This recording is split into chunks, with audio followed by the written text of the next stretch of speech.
नमस्ते, मैं हूं किशोर अजवाणी। घड़ी इशारा कर रही है 9 बजे रात का। वक्त 100 बात की एक बात का। लखनऊ से लिफ्ट में फंसी एक बच्ची का ऐसा वीडियो सामने आया जिसने पूरे देश को झकझोर कर रख दिया। वो बच्ची करीब 20 मिनट तक लिफ्ट में फंसी रही और लिफ्ट को खुलवाने के लिए हर मुमकिन कोशिश करती रही, लेकिन उन 20 मिनट में उसकी मदद के लिए कोई नहीं आया और वो हर पल मदद मांगने के लिए चीखती रही। उस बच्ची ने लिफ्ट का दरवाजा खोलने के लिए पूरा दम लगा दिया। कई बार तो ऐसा लगा कि उसके नन्हे हाथों से लिफ्ट का दरवाजा खुल सकता है, लेकिन हर बार उसकी कोशिश नाकाम ही रही। लिफ्ट खोलने की कोशिश में वो कई बार गिरी, लेकिन हर बार खड़ी होकर उसने दरवाजा खोलने की कोशिश फिर से शुरू कर दी। लेकिन कुछ देर बाद थक हार कर उसने बचाओ बचाओ की आवाज लगानी शुरू कर दी।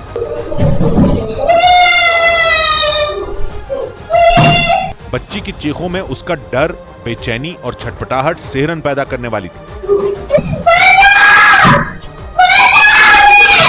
जब सारी कोशिश नाकाम हो गई तो थक हार कर उसने हाथ जोड़ लिए और भगवान से मदद मांगनी शुरू कर दी। कई बार तो उसने सीसीटीवी कैमरे की तरफ देखकर मदद मांगी।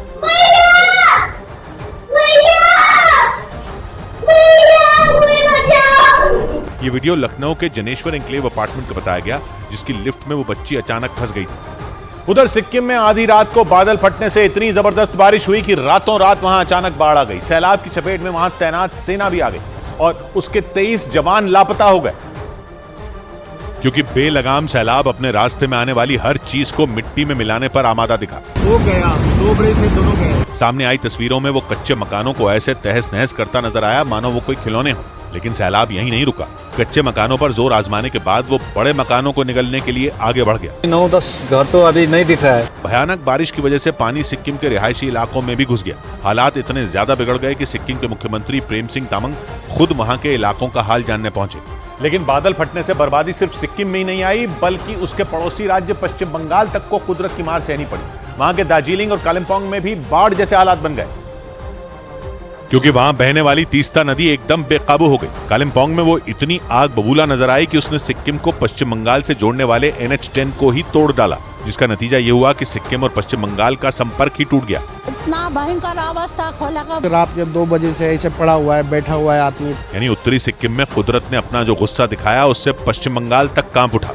रात करीब 1 बजे उत्तरी सिक्किम में बादल फटा और ऐसी भयानक बारिश हुई कि वहां बहने वाली तीस्ता नदी के लिए पानी अपने अंदर समाना नामुमकिन हो गया। इस वजह से तीस्ता नदी पर बने चुंगथांग बांध से पानी छोड़ना पड़ा, लेकिन इससे बांध के निचले इलाकों में 15 से 20 फीट तक पानी आ गया। बहते बहते वो पानी सिक्किम और पश्चिम बंगाल के बॉर्डर पर मौजूद national hydro electric power corporation के बैराज तक जा पहुंचा। मजबूरी में बैराज से भी पानी छोड़ना पड़ा और उत्तरी सिक्किम में आई आपदा ने पश्चिम बंगाल के कालिम्पोंग तक अपना कहर बरपा दिया। और ये सारी बर्बादी बादल फटने की वजह से मची। पहाड़ी इलाकों पर बादल फटते रहते हैं और सिक्किम भी पहाड़ी इलाका है, जहां बादल फटने पर थोड़ी देर में ही छोटे इलाके में रिकॉर्ड तोड़ बारिश हो गई और बाढ़ जैसे हालात बन गए। होता क्या है कि जब बरसने के लिए तैयार बादलों को गर्म हवा ऊपर की तरफ धकेलती है तो ऊपर जाते जाते बादल के अंदर मौजूद पानी की बूंदें बढ़ने लगती हैं। बादल बड़ा हो जाता है और एक वक्त ऐसा आता है कि बादल के लिए पानी की बूंदों का भार उठाना नामुमकिन हो जाता है। इस वजह से बादल बेहिसाब बरस पड़ते हैं। इधर दिल्ली में शराब घोटाले के मामले में आम आदमी पार्टी के सांसद संजय सिंह को गिरफ्तार कर लिया गया। दिल्ली में मौजूद उनके घर पर सुबह 7 बजे ईडी की एक टीम ने छापा मारा और शाम तक चली पूछताछ के बाद उन्हें गिरफ्तार कर लिया। जिसके बाद संजय सिंह अपने घर से बाहर निकले और उन्होंने खुद ही इस कार्रवाई के विरोध में नारे लगाने शुरू कर दिए। इस दौरान उनके घर के सामने सैकड़ों की तादाद में जुटे आम आदमी पार्टी के नेताओं और कार्यकर्ताओं ने भी इस कार्रवाई का विरोध किया। संजय सिंह जी के खिलाफ, सिसोदिया के खिलाफ एक धेले का सबूत नहीं। बताया गया कि ईडी की टीम ने आम आदमी पार्टी के सांसद संजय सिंह से करीब 10 घंटे तक पूछताछ की। इस दौरान ईडी के अधिकारी उनके घर में तलाशी लेते नजर आए। साथ ही वहां हंगामे की आशंका को देखते हुए दिल्ली पुलिस और सुरक्षा बल के जवानों की तैनाती भी की गई। लेकिन जैसे ही ईडी ने संजय सिंह को गिरफ्तार किया, उनके घर के सामने बवाल मच गया। उनके घर पर छापा पड़ने की खबर लगते ही आम आदमी पार्टी के कई नेता कार्यकर्ता वहां पहुंच गए और ईडी की इस कार्रवाई का विरोध करने की कोशिश करते दिखे। इस दौरान पुलिस ने उन्हें रोकने के लिए बैरिकेडिंग की और संजय सिंह के घर को चारों तरफ से घेर लिया। आप देखिए गेट पर अर्धसैनिक बल के जो जवान हैं वो यहाँ पर तैनात किए गए हैं, कार्यकर्ताओं की मौजूदगी है। लेकिन उनके समर्थकों ने हंगामा करना जारी रखा। उनमें कुछ लोग संजय सिंह के घर के पिछले दरवाजे से अंदर जाने की कोशिश करते भी दिखे, लेकिन वहां तैनात सुरक्षा बल के जवानों ने उन्हें वहां से खदेड़ दिया, जिसके बाद उनमें कुछ लोग वहीं सड़क पर जम गए और संजय सिंह के समर्थन में नारे लगाए। इसके बाद जैसे ही संजय सिंह को गिरफ्तार कर घर से बाहर लाया गया, उनके समर्थकों ने उस कार को घेर लिया जिसमें संजय सिंह मौजूद थे। हालांकि पुलिस और सुरक्षा बल के जवानों ने उन्हें वहां से किसी तरह अलग किया और तब जाकर संजय सिंह को वहां से ले जाया जा सका। और ये सारा हंगामा इसलिए हुआ क्योंकि ईडी ने दिल्ली सरकार की नई शराब नीति की जांच के दौरान आम आदमी पार्टी के सांसद संजय सिंह को गिरफ्तार कर लिया।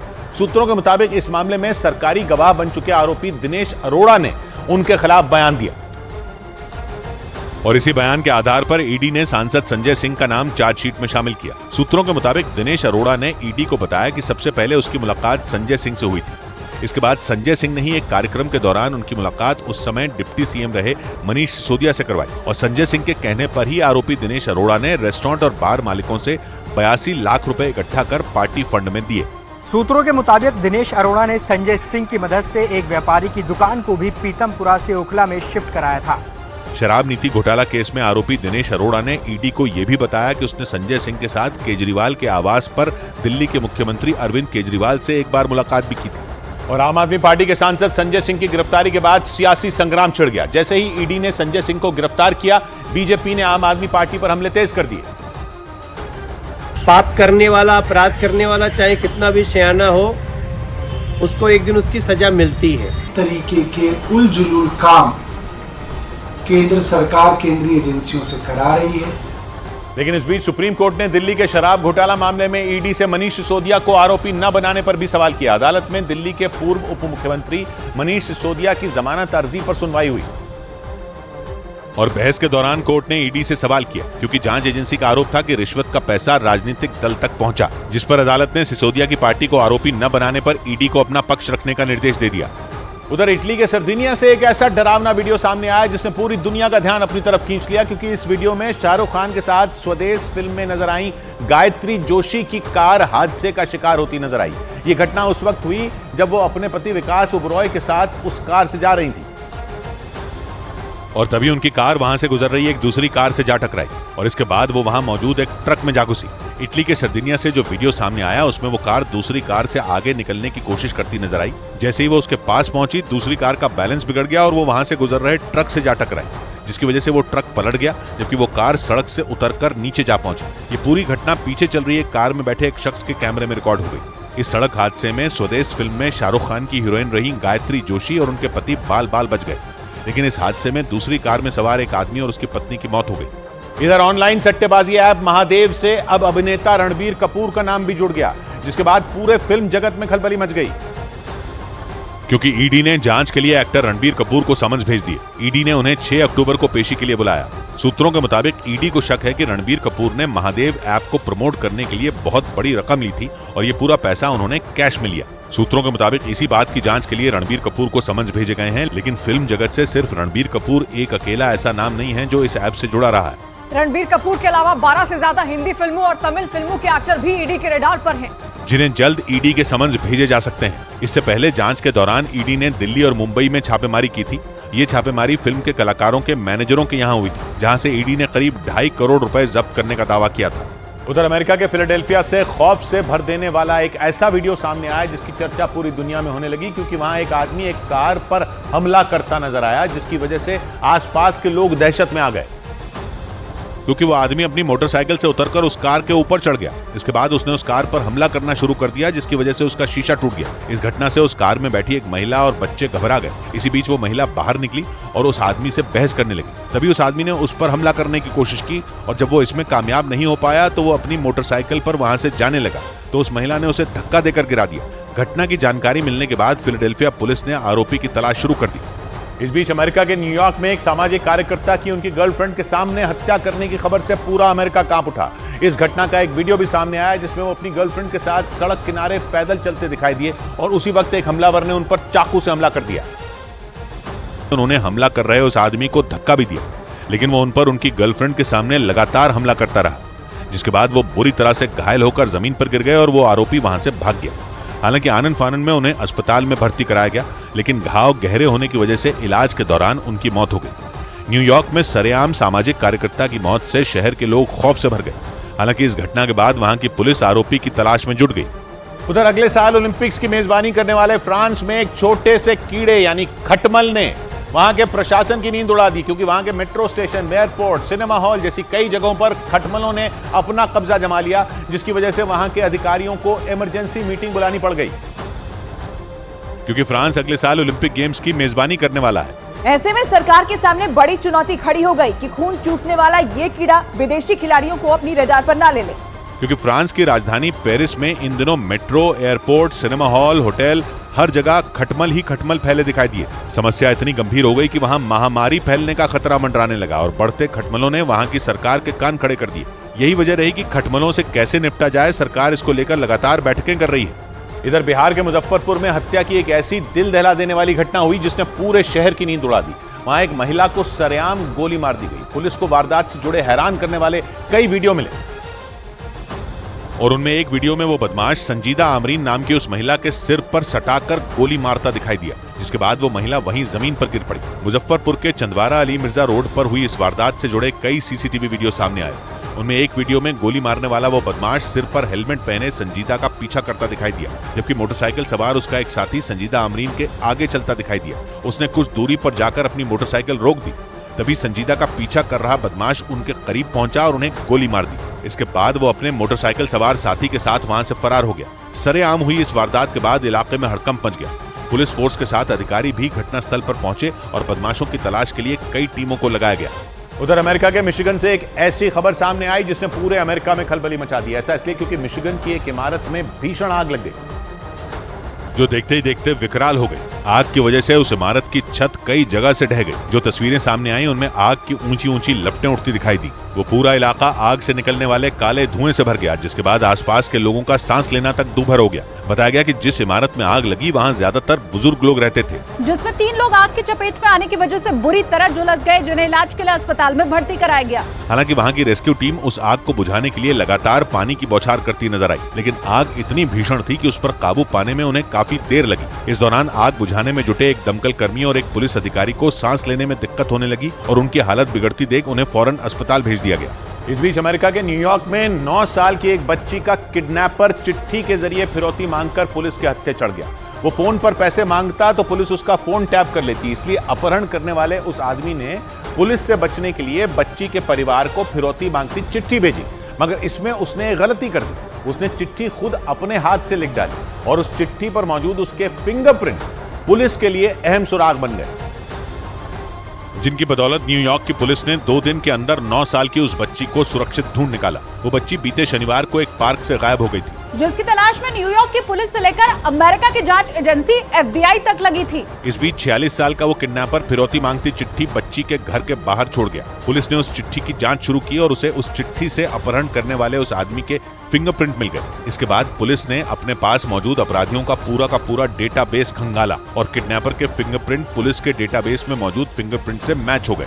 पता चला कि किडनैपर 1999 में शराब पीकर गाड़ी चलाते हुए भी पुलिस के हत्थे चढ़ा था। फिर क्या था? पुलिस ने थोड़ी और पड़ताल की और उस मकान तक पहुंच गई जहां उस आदमी ने बच्ची को रखा हुआ था। इधर अटकलें लगी कि मध्य प्रदेश के मुख्यमंत्री शिवराज सिंह चौहान की सीट बदल सकती है, क्योंकि सूत्रों ने बताया कि उन्हें बुधनी नहीं बल्कि विदिशा से टिकट देने के बारे में सोचा जा रहा है। यही नहीं, अटकलों के बीच शिवराज सिंह चौहान ने अपने चुनावी क्षेत्र बुधनी के लोगों से खुद इस बारे में सवाल पूछे और सीहोर के बुधनी में रैली के दौरान उनकी राय जानी। शिवराज ने बिना घुमाए फिराए लोगों से सीधा पूछ लिया कि वो क्या चाहते हैं।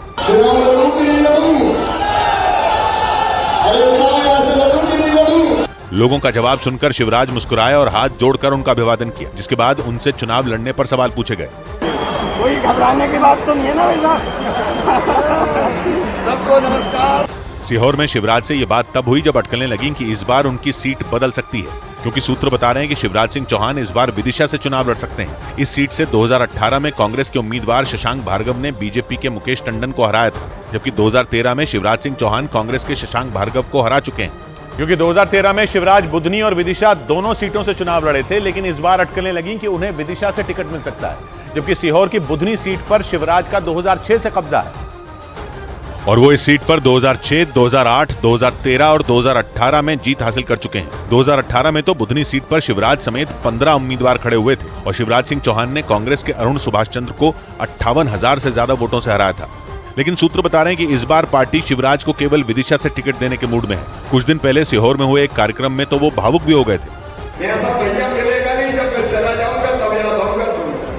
वैसे विदिशा में भी शिवराज की अच्छी पकड़ मानी जाती है, क्योंकि विदिशा से शिवराज केवल विधायक का चुनाव ही नहीं जीते बल्कि वो वहां से सांसद भी रह चुके हैं। मध्य प्रदेश में बीजेपी की 2 लिस्ट जारी हो चुकी हैं जिनमें शिवराज का नाम नहीं आया है। यही नहीं, पार्टी ने 3 केंद्रीय मंत्रियों समेत 7 सांसदों को विधायक का टिकट देकर बड़ा दांव खेला है। ये तक संकेत दिए गए कि मध्य प्रदेश में सीएम का कोई चेहरा ही नहीं होगा, जिसके बाद पार्टी की तीसरी लिस्ट का इंतजार है। उधर पाकिस्तान के गृह मंत्री ने एक ऐसा बयान दिया जिसके बाद वो अपनी ही सेना के निशाने पर आ गए। ऐसा इसलिए क्योंकि पाकिस्तान के गृह मंत्री ने इस बात को कबूल कर लिया कि उनकी फौज सरहद पर होने वाली ड्रग्स तस्करी में शामिल है। और उनके इस कबूलनामे ने पाकिस्तानी सेना को कटघरे में खड़ा कर दिया, क्योंकि एक प्रेस कॉन्फ्रेंस के दौरान पाकिस्तान के गृह मंत्री सरफराज बुगटी ने इस बात को मान लिया कि सरहद पर होने वाली ड्रग्स, तेल और अनाज की तस्करी में उनकी फौज का भी हाथ है। ये स्मगलिंग जितनी भी हुई है ये कोई ऊँटों पे नहीं हुई है, ये स्मगलिंग जो है वो ट्रकों पे हो रही थी। हालांकि उन्होंने ये भी बताया कि इस तरह की तस्करी में शामिल होने वाले जवानों का न सिर्फ कोर्ट मार्शल होगा बल्कि उनको जेल भी भेजा जाएगा। लेकिन पाकिस्तान के गृह मंत्री के इस कबूलनामे के बाद एक बार फिर पूरी दुनिया के सामने पाकिस्तान का पर्दाफाश हो गया। इस बीच ईरान ने अमेरिका को सीधी चुनौती देते हुए एक नया लड़ाकू ड्रोन लॉन्च कर दिया, जिसकी ताकत ईरान की सेना ने अपने युद्धाभ्यास में दिखाई। ये युद्धाभ्यास उसने लड़ाकू ड्रोन से ही किया, जिसमें ईरान के 1-2 नहीं बल्कि 200 ड्रोन शामिल हुए, जो एक के बाद एक आसमान में उड़े। इस ड्रिल के जरिए ईरान ने अपने दुश्मनों को यह भी बताया कि उसके ड्रोन किसी भी जंगी जहाज को टारगेट कर सकते हैं, क्योंकि ईरान के एक ड्रोन ने जंगी जहाज पर निशाना साध कर दिखाया। जिसके बाद ईरान की नेवी ने जानकारी दी कि इस ड्रिल में उसने अपने ड्रोन कमान 19 को भी शामिल किया था, जिसमें उसने अपनी ताकत दिखाई और उम्मीदों पर खरा उतरा। जिसके बाद कमान 19 को औपचारिक तौर पर ईरान की सेना का हिस्सा बना लिया गया। यानी शाहिद 136 के बाद ईरान कमान 19 लेकर आ गया और उसका ये नया ड्रोन यूक्रेन में तांडव करने वाले शाहिद 136 से कहीं ज्यादा खतरनाक है, क्योंकि ईरान का कमान 19 इलेक्ट्रॉनिक वॉरफेयर सिस्टम से लैस है, जो उसे टारगेट को पहचान कर सटीक निशाना साधने में मदद करता है। यही नहीं, ईरान की सेना ने अपनी ड्रिल में 3 आत्मघाती ड्रोन भी शामिल कर ली, वो भी ऐसे माहौल में जब अमेरिका ईरान का ड्रोन कार्यक्रम रोकने के लिए एड़ी चोटी का जोर लगा रहा है। लेकिन ईरान नहीं रुका, उल्टा उसने ऐसा युद्धाभ्यास कर डाला जिसमें उसने केवल और केवल ड्रोन का दम दिखाया। यही नहीं, ड्रिल शुरू करने से पहले ईरान के सेना प्रमुख ने बयान दिया कि ईरान अपने ड्रोन की ताकत से किसी भी देश को धूल चटा सकता है, क्योंकि उसके पास केवल लड़ाकू नहीं बल्कि आत्मघाती ड्रोन भी हैं, जिन्होंने फारस की खाड़ी के उत्तरी हिस्से से ईरान के दक्षिणी हिस्से तक उड़ान भरी। यानी ईरान ने अमेरिका की सारी चालों को फेल कर दिया, क्योंकि कुछ दिन पहले ही अमेरिका ने ईरान को ड्रोन और लड़ाकू विमान बनाने के लिए सामान देने वाली कई कंपनियों पर बैन लगा दिया था, जिनमें चीन, रूस और तुर्की की कंपनियां शामिल हैं। लेकिन इन सारी पाबंदियों के बावजूद ईरान ने ड्रोन कार्यक्रम जारी रखा और शाहिद 136, कमान 19 और मोहाजिर 6 जैसे ड्रोन बना लिए। कमान 19 और मोहाजिर 6 तो ईरान की सेना का हिस्सा तक बन गए। पश्चिमी मीडिया ने दावा किया कि इस काम में रूस ने ईरान का साथ दिया और ड्रोन बनाने की तकनीक साझा की, क्योंकि ईरान के लिए अकेले ये करना नामुमकिन था। इधर जयपुर में व्यापारियों के प्रदर्शन की वजह से पुलिस प्रशासन के हाथ पांव फूल गए। वहां के बड़ी चौपड़ इलाके में हजारों की संख्या में जुटे व्यापारियों ने पुलिस के खिलाफ मोर्चा खोल दिया। 4 दिन पहले वहां एक लड़के की पीट कर हत्या कर दी गई थी, जिसके एक दिन बाद कुछ उपद्रवियों ने बाजार में घुसकर तोड़फोड़ की और व्यापारियों के साथ मारपीट की थी। इसी से नाराज जयपुर व्यापार महासंघ ने बाजार बंद का ऐलान किया और बड़ी चौपड़ इलाके में धरना प्रदर्शन किया। इस दौरान कुछ प्रदर्शनकारियों और बैरिकेडिंग के पास खड़े पुलिस वालों के बीच धक्का मुक्की भी हुई। इस दौरान प्रदर्शनकारी अपने हाथों में बैनर पोस्टर के साथ भगवा झंडा और तिरंगा लिए नजर आए। इस धरने प्रदर्शन के दौरान मंच पर कुछ साधु संत भी बैठे दिखे। धरने पर बैठे व्यापारियों ने राज्य सरकार से व्यापारियों को सुरक्षा देने की मांग की और बाजार में हुई तोड़फोड़ और बवाल के आरोपियों को जल्द से जल्द गिरफ्तार करने की अपील की। आज टेलर दिया गया है, अगर भविष्य में पूरे हुआ तो हम जयपुर बंद नहीं, हम कुछ भी कर सकते हैं। व्यापारियों के इस प्रदर्शन को देखते हुए जयपुर के बड़ी चौपड़ इलाके में भारी संख्या में पुलिस फोर्स को तैनात कर दिया गया, क्योंकि 4 दिन पहले हुई रोड रेज की एक घटना की वजह से पूरे जयपुर में तनाव है। पुलिस अलर्ट पर है और प्रशासन ने लोगों से अफवाहों पर ध्यान न देने की अपील की, क्योंकि 2 मोटरसाइकिलों की टक्कर के बाद शुरू हुए विवाद ने ऐसा तूल पकड़ा कि हालात बिगड़ गए। पुलिस के मुताबिक 4 दिन पहले 2 मोटरसाइकिलों में टक्कर हो गई थी, जिसके बाद मोटरसाइकिल सवार इकबाल नाम के लड़के को कुछ लोगों ने इतना पीटा कि उसकी मौत हो गई। घटना के बाद इलाके में ये अफवाह फैल गई कि मॉब लिंचिंग में उस लड़के की पीट कर हत्या कर दी गई। व्यापारियों ने आरोप लगाया कि इस अफवाह के बाद कुछ उपद्रवियों ने जौहरी बाजार और कटला बाजार में घुसकर बवाल कर दिया। दुकानों में लूटपाट और तोड़फोड़ के साथ ही महिलाओं से छेड़छाड़ के आरोप भी लगाए गए और दुकानदार डर की वजह से दुकानें बंद करके भग रहे थे और जो लड़के आए हुए थे वो दुकानों में से सामान खींच रहे थे। उस घटना के बाद व्यापारियों ने रोड रेज की मामूली घटना को जानबूझकर सांप्रदायिक रंग देने के आरोप लगाए। वहीं पुलिस पर उपद्रव करने वालों को बचाने का आरोप लगा दिया। इसी से भड़के व्यापारियों ने बंद का ऐलान करते हुए विशाल धरना प्रदर्शन शुरू कर दिया। और इस प्रदर्शन के दौरान कुछ प्रदर्शनकारी सड़क पर राम धुन गाते और हनुमान चालीसा का पाठ करते दिखे। प्रदर्शनकारियों ने राज्य की कांग्रेस सरकार पर तुष्टीकरण की राजनीति करने का आरोप लगाया और हाथों में भगवा झंडा लेकर हर हर महादेव का नारा लगाया। प्रदर्शन कर रहे व्यापारियों ने सरकार पर एक तरफा कार्रवाई का आरोप लगा दिया। उन लोग गिरफ्तारी हो और इन लोगों की इस तरीके से बताया जाए कि कानून सबके लिए सेम है। जयपुर के बड़ी चौपड़ इलाके में हुए इस प्रदर्शन के दौरान कुछ लोग प्रधानमंत्री नरेंद्र मोदी के समर्थन में भी नारे लगाते दिखे। इस प्रदर्शन के बाद पुलिस प्रशासन ने पूरे जयपुर में अलर्ट जारी कर दिया। पुलिस ने लोगों को भरोसा दिया कि 3 दिन पहले बाजार में तोड़फोड़ और बवाल करने वाले आरोपियों पर सख्त एक्शन लिया जाएगा। इधर जम्मू कश्मीर के कुलगाम जिले में सुरक्षा बल ने मुठभेड़ के दौरान 2 आतंकियों को ढेर कर दिया। खबर है कि सेना को उन आतंकियों के छिपे होने की सूचना मिलने के बाद सेना ने आतंकियों के खिलाफ ऑपरेशन शुरू किया, जिसके बाद सेना के जवानों ने पूरे इलाके को घेर लिया। सूत्रों के मुताबिक इस दौरान जब आतंकियों को भागने का रास्ता नहीं मिला तो उन्होंने सेना के जवानों पर फायरिंग शुरू कर दी, जिसके बाद जवाबी कार्रवाई में जवानों ने 2 आतंकियों को ढेर कर दिया। पहले ही सुरक्षा बलों को इंफॉर्मेशन मिली थी कि इस एरिया में मिलिटेंट छुपे हुए हैं। कुलगाम के कुज्जर इलाके में घने जंगल होने की वजह से वहां कई और आतंकियों के छिपे होने की आशंका जताई गई, जिनकी खोजबीन करने के लिए सेना वहां तलाशी अभियान में जुट गई। और सिर्फ कुलगाम ही नहीं बल्कि सेना ने जम्मू कश्मीर के राजौरी में भी जंगलों में छिपे आतंकियों के खिलाफ एक बड़ा ऑपरेशन चलाया। पिछले 3 दिन से सुरक्षा बल के जवान वहां जंगलों में छिपे आतंकियों की तलाश में जुटे हैं ताकि आतंकियों को उनके अंजाम तक पहुंचाया जा सके। सेना के कई जवान आधुनिक हथियारों से लैस होकर राजौरी के कालाकोट के जंगलों में आतंकियों की तलाश करते नजर आए। उन्होंने जंगल में घूमकर काफी देर तक आतंकियों को ढूंढा। इस ऑपरेशन में सुरक्षा बल के जवानों ने ड्रोन से भी आतंकियों की तलाश की। बीते 3 दिन से लगातार आतंकियों को पकड़ने के लिए राजौरी में सेना सर्च ऑपरेशन चला रही है, क्योंकि 2 रोज पहले ही राजौरी में कुछ आतंकियों और सेना के बीच मुठभेड़ हुई थी, जिसके बाद वो जंगल में छिप गए थे। इसीलिए वहां आतंकियों की घेरेबंदी कर उन्हें पकड़ने की हर मुमकिन कोशिश तेज कर दी गई। इधर गुजरात के वडोदरा से मारपीट का डरा देने वाला एक वीडियो सामने आया, जिसकी चर्चा पूरे गुजरात में होने लगी, क्योंकि उस वीडियो में दिखने वाले लोग अस्पताल के अंदर ही लड़ पड़े, जिसकी वजह से उस अस्पताल में भर्ती बाकी मरीज डर गए, क्योंकि इसका जो वीडियो सामने आया उसमें दोनों पक्षों के बीच हाथापाई होती दिखी। इस दौरान वहां जमकर लात घूंसे चले और उन लोगों ने अस्पताल का सामान तोड़ना शुरू कर दिया, जिसे देखकर वहां लोगों की भीड़ जमा हो गई। इस दौरान कुछ लोगों ने बीच बचाव की कोशिश भी की, लेकिन वो लोग नहीं रुके और उनके साथ भी मारपीट करने लगे। बताया गया कि 2 लोगों के बीच आपसी दुश्मनी की वजह से लड़ाई हुई थी, जिसमें दोनों जख्मी हो गए और जब दोनों को अस्पताल में भर्ती करवाया गया तो वहां उन दोनों के जान पहचान वाले भी आपस में भिड़ गए, जिसके बाद पुलिस वहां पहुंची और दोनों पक्षों के लोगों के खिलाफ मामला दर्ज कर दिया। इस बीच बिहार के भागलपुर से जेडीयू विधायक गोपाल मंडल का एक कारनामा सुर्खियों में आ गया। वो वहां के एक अस्पताल के अंदर पिस्तौल हाथ में लेकर घूमते दिखाई दिए, जिसका हैरान कर देने वाला एक वीडियो सामने आया। और उस वीडियो में जेडीयू विधायक गोपाल मंडल अपने सुरक्षा कर्मी के साथ अस्पताल के अंदर खड़े दिखाई दिए। इस दौरान उनके हाथ में एक खुली पिस्तौल भी दिखाई दी। Video Jawaharlal Nehru medical college का बताया गया, जहां के अस्पताल में भर्ती एक रिश्तेदार का वो हालचाल जानने के लिए पहुंचे थे। जब वो अस्पताल के अंदर हाथ में पिस्तौल लेकर पहुंचे तो वहां मौजूद लोग भी हैरान रह गए। हाथों में पिस्तौल लेकर ही उन्होंने वहां के डॉक्टर से अपने रिश्तेदार का हालचाल भी जाना। उनके इस वीडियो के सामने आने के बाद बीजेपी ने नीतीश सरकार पर निशाना साधा और विधायक गोपाल मंडल पर कार्रवाई की मांग की। क्या ऐसे माननीय विधायकों पर आप कार्रवाई करेंगे? जेडीयू विधायक गोपाल मंडल पर इससे पहले भी कानून तोड़ने और अधिकारियों को धमकाने के आरोप लग चुके हैं। इधर मध्य प्रदेश के सतना से सामने आई खबर से वहां हड़कंप मच गया, क्योंकि वह 3 मंजिला एक इमारत ताश के पत्तों की तरह ढह गई। इस हादसे में एक आदमी की मौत हो गई, जबकि कई लोग घायल बताए गए, जिन्हें मलबे से सुरक्षित निकालने के लिए राहत और बचाव के काम में लगी टीम पूरी ताकत झोंकती नजर आई। वहां से जो वीडियो सामने आया उसमें वो 3 मंजिला इमारत ढहने के बाद मलबे में तब्दील दिखाई दी, जिसकी वजह से वहां अफरा तफरी मच गई।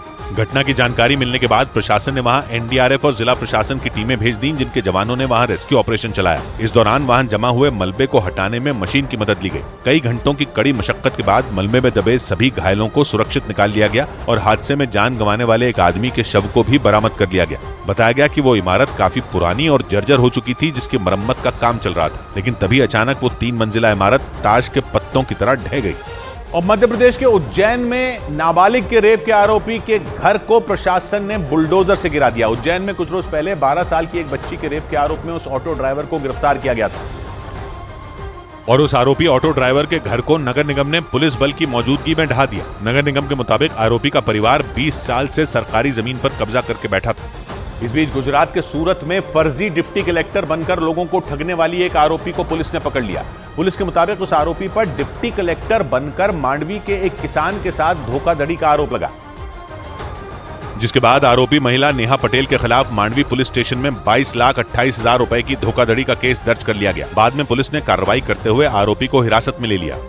उधर ब्रिटेन के मीडिया के मुताबिक वहां की वायुसेना के 2 लड़ाकू विमान उड़ान के दौरान आपस में भिड़ने से बाल बाल बच गए। ये डरा देने वाला वाकया एक अभ्यास के दौरान हुआ, जिसकी तस्वीरें वायरल हो गईं, जिनमें ब्रिटेन के वो दोनों लड़ाकू विमान बेहद करीब से उड़ान भरते नजर आए। एक तस्वीर देखकर तो ऐसा लगा कि मानो एक विमान का अगला हिस्सा दूसरे विमान के पिछले हिस्से को छू गया हो। लेकिन इन तस्वीरों के वायरल होने के बाद ब्रिटेन के रक्षा मंत्रालय ने सफाई दी और बताया कि ये तस्वीरें उनके यूरोफाइटर टाइफून लड़ाकू विमानों के डॉग फाइट अभ्यास के दौरान ली गईं। डॉग फाइट युद्ध की वो कला है जिसमें 2 लड़ाकू विमान बेहद करीब से गुजरते हुए एक ही टारगेट पर हमला करते हैं। ब्रिटेन के रक्षा मंत्रालय के मुताबिक तस्वीरों को देखकर भले ही ये लग रहा हो कि दोनों लड़ाकू विमान आपस में टकराने के करीब पहुंच गए थे, लेकिन हकीकत में उनके बीच दूरी काफी थी। ये भ्रम उस तस्वीर को खींचे जाने के एंगल की वजह से हुआ। इस बीच येलो सी में चीन अपने ही बुने जाल में ऐसा फंसा कि उसकी नौसेना के 55 जवानों की मौत हो गई। वहां दूसरे देशों के जहाजों की जासूसी में जुटी चीन की परमाणु पनडुब्बी हादसे का शिकार हो गई। ये जानकारी ब्रिटेन के अखबार डेली मेल ने दी और अपनी रिपोर्ट में लिखा कि येलो सी में चीन की परमाणु पनडुब्बी के सिस्टम में अचानक खराबी आई, जिसके बाद पनडुब्बी के अंदर ऑक्सीजन का लेवल घटने लगा और उसे सतह तक आने में 6 घंटे का लंबा वक्त लगा, जिसकी वजह से चीन की नौसेना के 55 जवानों की मौत हो गई, जिनमें पनडुब्बी के कैप्टन समेत नौसेना के 22 अधिकारी शामिल हैं। ब्रिटेन के अखबार डेली मेल ने दावा किया कि यह हादसा चीन की टाइप 093 पनडुब्बियों में एक में हुआ, जो परमाणु हथियारों से लैस होती हैं और येलो सी में ब्रिटेन के जहाजों की जासूसी करती हैं। लेकिन इस बार इनमें एक पनडुब्बी अपने ही बुने जाल में फंस गई। पश्चिमी मीडिया ने कुछ दिनों पहले भी येलो सी में ऐसा ही हादसा होने का दावा किया था, लेकिन इस बार चीन को बड़ा झटका लगा क्योंकि उसके साजिश के जाल में फंसकर कई नौसैनिकों की जान चली गई। हालांकि चीन ने इस हादसे पर चुप्पी साधे रखी। इधर राजस्थान के दौसा से एक मामला सामने आने के बाद पूरे राज्य में उसकी चर्चा शुरू हो गई, क्योंकि वहां एक निर्दलीय विधायक चुनाव प्रचार के लिए शौचालय की सफाई करते नजर आए।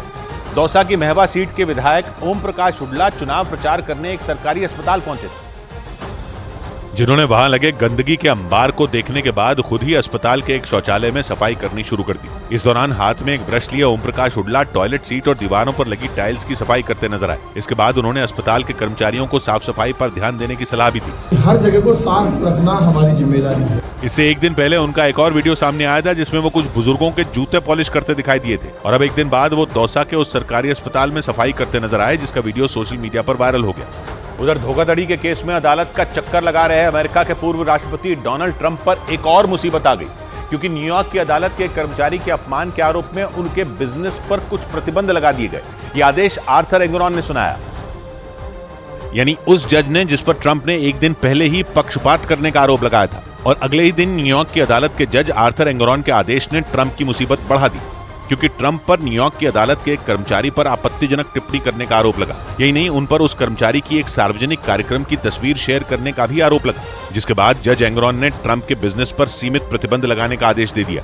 हालांकि ये प्रतिबंध क्या हैं, ये सार्वजनिक नहीं किया गया, लेकिन धोखाधड़ी के केस में अदालत का चक्कर लगा रहे ट्रंप की मुसीबत बढ़ गई, क्योंकि इस मामले में ट्रंप पर 2000 करोड़ का जुर्माना लगाने और कारोबार करने पर प्रतिबंध लगाने की मांग की गई।